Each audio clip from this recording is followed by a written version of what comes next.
నమస్కారం. మ్యూచువల్ ఫండ్స్లో ఇన్వెస్ట్ చేసే వాళ్ళకి ఇది నిజంగా ఒక ముఖ్యమైన విషయం. పెట్టుబడుల ప్రక్రియను చాలా సింపుల్గా మార్చడానికి సెబీ మ్యూచువల్ ఫండ్ కేటగిరీలలో ఒక పెద్ద మార్పుని తీసుకొచ్చింది. అసలు ఈ కొత్త నిబంధనలేంటి, అవి పెట్టుబడిదారులకు ఎలా సహాయపడతాయో ఈరోజు మనం వివరంగా విశ్లేషిద్దాం. అవును కదా. ఒక మ్యూచువల్ ఫండును కొనాలి అనుకున్నప్పుడు అమ్మో, మార్కెట్లో వేలలో ఫండ్స్ ఉంటాయి. ఎక్కడ మొదలు పెట్టాలో, ఏది సరైనదో తెలియక చాలామందికి తికమకగా ఉంటుంది. నిజమే, అదొక దట్టమైన అడవిలా ఉంటుంది. చూడ్డానికి ఒకేలాంటి పేర్లుంటాయి, కానీ లోపలికి వెళ్ళి చూస్తే వాటి లక్ష్యాలు, ఇన్వెస్ట్మెంట్స్ అన్నీ వేర్వేరుగా ఉంటాయి. ఈ కన్ఫ్యూజన్ వల్లే చాలామంది అమ్మో మనకెందుకులే అని పెట్టుబడులకు దూరంగా ఉండిపోతారు.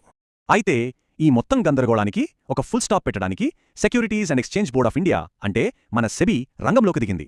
చేతిలో ఒక క్లియర్ మ్యాప్ పట్టుకుని పెట్టుబడిదారులకు దారి చూపిస్తోంది. సరే, ఈరోజు మనం ఏం చర్చించబోతున్నామంటే, మొదట అసలు ఈ మ్యూచువల్ ఫండ్స్ గందరగోళం ఏంటో చూద్దాం. తర్వాత సెబీ తీసుకొచ్చిన కొత్త రూల్స్, అందులో ఈక్విటీ, డెట్, హైబ్రిడ్ ఫండ్స్ గురించి, ఇంకా కొన్ని ముఖ్యమైన కొత్త నియమాలు. చివరిగా ఈ మార్పుల వల్ల పెట్టుబడిదారులకు ఎలాంటి స్పష్టత వస్తుందో తెలుసుకుందాం. రైట్, ఇక మన మొదటి టాపిక్లోకి వెళ్ళిపోదాం. మ్యూచువల్ ఫండ్ చిక్కుముడి. అసలు ఈ మార్పు తీసుకురావాల్సిన అవసరమేమొచ్చింది? పాత సిస్టంలో ఉన్న లోపాలేంటి? ఇంతకుముందు ఎలా ఉండేదంటే, మార్కెట్లో వేలకి వేలు మ్యూచువల్ ఫండ్ స్కీమ్స్ ఉండేవి. వాటి పేర్లు చూస్తే ఒక పట్టన అర్థమయ్యేవి కావు. అవి దేంట్లో ఇన్వెస్ట్ చేస్తున్నాయో ఆ పేరుకి దానికి సంబంధమే ఉండేది కాదు. ఉదాహరణకి 2 ఫండ్ హౌసెస్ ఆపర్చునిటీస్ ఫండ్ అని పేరు పెట్టొచ్చు, కానీ ఒకటి టెక్నాలజీ స్టాక్స్లో ఇన్వెస్ట్ చేస్తే ఇంకొకటి ఫార్మాలో చేసేది. దీంతో పెట్టుబడిదారులు వాటిని పోల్చుకోవడమే అసాధ్యంగా ఉండేది. సరే, ఈ కన్ఫ్యూజన్కి చెక్ పెట్టడానికే సెబీ ఒక కొత్త రూల్ బుక్ని తీసుకొచ్చింది. మ్యూచువల్ ఫండ్ ఇండస్ట్రీ మొత్తానికి ఒక ఆర్డర్, ఒక క్రమపద్ధతిని పరిచయం చేసింది. ఈ మార్పులన్నింటికీ మూలం అక్టోబర్ 6, 2017న సెబీ జారీ చేసిన ఈ అధికారిక సర్క్యులర్. దీని ముఖ్య ఉద్దేశమేంటంటే, మ్యూచువల్ ఫండ్ పథకాలను సరిగా వర్గీకరించి వాటిని లాజికల్గా మార్చడమన్నమాట. ఇప్పుడు చూడండి ఎంత సింపుల్ అయిపోయిందో. ఇకపై ప్రతి మ్యూచువల్ ఫండ్ కూడా ఖచ్చితంగా ఈ 4 కేటగిరీల్లో ఒకదానికిందికి రావాల్సిందే. అవేంటంటే equity schemes, debt schemes, hybrid schemes, ఇంకా కొన్ని ఇతర స్కీమ్స్. ఈ యొక్క మార్పుతో పెట్టుబడి ప్రపంచం చాలా స్పష్టంగా మారిపోయింది. ఓకే, ఇప్పుడు మనం ఒక్కో కేటగిరీని కొంచెం డీటెయిల్గా చూద్దాం. ముందుగా ఈక్విటీ ఫండ్స్ అంటే ఎక్కువగా స్టాక్ మార్కెట్లో ఇన్వెస్ట్ చేసే ఫండ్స్ అన్నమాట. వీటి కోసం సెబీ పెట్టిన కొత్త రూల్స్ ఏంటో చూసేద్దాం. ఇక్కడొక చాలా ఇంట్రెస్టింగ్ రూల్ తీసుకొచ్చింది సెబీ, ప్రత్యేకంగా మల్టీ క్యాప్ ఫండ్స్ కోసం. ఈ రూల్ ప్రకారం ఒక మల్టీ క్యాప్ ఫండ్ తన ఫండ్స్లో కనీసం 25% లార్జ్ క్యాప్ స్టాక్స్లో, ఇంకో 25% మిడ్ క్యాప్లో, మరో 25% స్మాల్ క్యాప్ స్టాక్స్లో ఖచ్చితంగా ఇన్వెస్ట్ చేయాలి. దీనివల్ల నిజమైన డైవర్సిఫికేషన్ అనేది జరుగుతుంది. అయితే మల్టీ క్యాప్ ఫండ్ ఇంత స్ట్రిక్ట్గా ఉంటే దానికి పూర్తి భిన్నంగా ఉంటుంది ఫ్లెక్సీ క్యాప్ ఫండ్.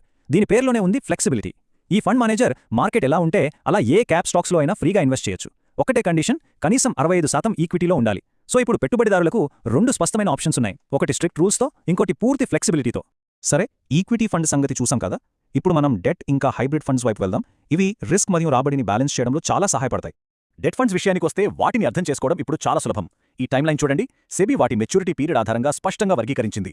కేవలం 1 రోజులో మెచ్యూర్ అయ్యే ఓవర్ నైట్ ఫండ్స్ నుంచి 91 రోజుల లోపు ఉండే లిక్విడ్ ఫండ్స్, 1 నుంచి 3 సంవత్సరాల షార్ట్ టర్మ్ ఫండ్స్, ఇంకా 7 సంవత్సరాల కన్నా ఎక్కువ ఉండే లాంగ్ టర్మ్ ఫండ్స్ వరకు అన్ని చాలా క్లియర్గా ఉన్నాయి. ఇక హైబ్రిడ్ ఫండ్స్. ఈ డోనట్ చార్ట్ చూస్తే అగ్రెసివ్ హైబ్రిడ్ ఫండ్ అంటే ఏంటో ఒక్క సెకండ్లో అర్థమైపోతుంది. పేరుకు తగ్గట్టే ఇది అగ్రెసివ్గా ఈక్విటీలో ఎక్కువ ఇన్వెస్ట్ చేస్తుంది. అంటే 65-80% వరకు ఈక్విటీలో, మిగిలిన 20-35% డెట్లో పెడుతుంది. ఈ విజువల్ చూస్తేనే దాని రిస్క్ లెవెల్ ఏంటో తెలిసిపోతుంది. ఓకే, కేటగిరీలు చూసాం. ఇప్పుడు మనం కొన్ని చాలా ముఖ్యమైన కొత్త రూల్స్ గురించి మాట్లాడుకుందాం. ఇవి ప్రతి పెట్టుబడిదారుడు ఖచ్చితంగా తెలుసుకోవాల్సినవి. ఈ పదం కొంచెం టెక్నికల్గా అనిపించొచ్చు, కానీ చాలా సింపుల్. పోర్ట్ఫోలియో ఓవర్లాప్ అంటే ఏంటంటే, 2 వేర్వేరు ఫండ్స్ ఒకే రకమైన స్టాక్స్లో ఎంతవరకు ఇన్వెస్ట్ చేశాయో చెప్పేదే ఈ ఓవర్లాప్. సింపుల్గా చెప్పాలంటే ఆ 2 ఫండ్స్ మధ్య ఎంత పోలిక ఉందో ఇది కొలుస్తుంది. సో అసలు విషయం ఏంటంటే, చాలా రకాల ఫండ్స్కి సెబీ ఇప్పుడు ఒక లిమిట్ పెట్టింది. అదే ఈ 50%. 2 ఫండ్స్ మధ్య పోర్ట్ఫోలియో ఓవర్లాప్ 50%కి మించకూడదు. దీనివల్ల ఏం జరుగుతుంది? ఫండ్ హౌజెస్ ఇకపై ఒకేలాంటి స్కీమ్స్ని వేర్వేరు పేర్లతో అమ్మలేవు. ప్రతి ఫండు దాని పేరుకు తగ్గట్టుగా దానికదే ప్రత్యేకంగా ఉండాలి. ఇది నిజంగా ఒక గేమ్ చేంజర్. ఇప్పుడు సెబీ పరిచయం చేసిన ఒక సరికొత్త అద్భుతమైన కేటగిరీ గురించి చూద్దాం. అవే లైఫ్ సైకిల్ ఫండ్స్. వీటిని టార్గెట్ డేట్ ఫండ్స్ అని కూడా అంటారు. వీటి స్పెషాలిటీ ఏంటంటే, ఒకసారి ఇన్వెస్ట్ చేసి వదిలేస్తే చాలు, అవే అన్నీ చూసుకుంటాయి. అందుకే వీటిని set it and forget it funds అని కూడా పిలుస్తారు. అసలు ఆ ఫండ్స్ ఎలా పనిచేస్తాయో ఈ చార్ట్ చాలా బాగా చూపిస్తుంది. దీన్నే గ్లైడ్ పాత్ కాన్సెప్ట్ అంటారు. సింపుల్గా లక్ష్యం ఇంకా దూరంగా ఉన్నప్పుడు ఫండ్ ఎక్కువగా ఈక్విటీలో ఇన్వెస్ట్ చేస్తుంది, ఎక్కువ రాబడి కోసం. కానీ ఆ లక్ష్య తేదీ దగ్గరయ్యే కొద్దీ ఆటోమేటిక్గా రిస్క్ తగ్గించుకుంటూ ఈక్విటీ నుంచి డెట్లోకి షిఫ్ట్ అవుతుంది. మూలధనాన్ని ప్రొటెక్ట్ చేయడానికి ఇదొక ఆటోమేటిక్ సిస్టమ్ అన్నమాట. సరే, ఇవన్నీ చూశాక మనం చివరి దశకు వచ్చేశాం. అసలు ఈ కొత్త రూల్స్ వల్ల ఒక సాధారణ పెట్టుబడిదారుడికి ఎలాంటి మేలు జరుగుతుంది? వాళ్లకు దీని అర్థమేమిటి? ఒక్క మాటలో చెప్పాలంటే పెట్టుబడిదారులకు పండగే. ఎందుకంటే ఫండ్స్ పేర్లు ఇకపై వాటి లక్షణాలను ఖచ్చితంగా చెప్తాయి. అంటే ట్రూ టు లేబుల్ అన్నమాట. ఫండ్స్ని ఒకదానితో ఒకటి పోల్చుకోవటం చాలా ఈజీ అవుతుంది. ప్రతి ఫండ్ వ్యూహం విభిన్నంగా ఉంటుంది. అన్నింటికన్నా ముఖ్యంగా మొత్తం సిస్టంలో పారదర్శకత అంటే ట్రాన్స్పరెన్సీ విపరీతంగా పెరిగింది. ఈ మార్పులన్నింటి సారాంశం సెబీ సర్క్యులర్లోని ఈ ఒక్క వాక్యంలోనే ఉంది. ఏంటంటే పథకం పేరు పథకం వర్గానికి సమానంగా ఉండాలి. బస్ ఇంతే. ఇంతకన్నా సింపుల్గా క్లియర్గా చెప్పలేం. అంటే మీరు చూసేదే మీకు దొరుకుతుంది. ఇప్పుడు ఆలోచించండి, ఇంత స్పష్టమైన వర్గాలు, ఇంత పారదర్శకమైన నియమాలు ఉన్నప్పుడు ఒక పెట్టుబడిదారుడు తన పెట్టుబడి వ్యూహాన్ని ఎలా మార్చుకోవచ్చు? ఈ కొత్త స్పష్టమైన వాతావరణంలో తమ ఆర్థిక ప్రణాళికను మళ్లీ ఒకసారి ఎలా చూసుకోవాలి? ఇది ఆలోచించాల్సిన విషయం.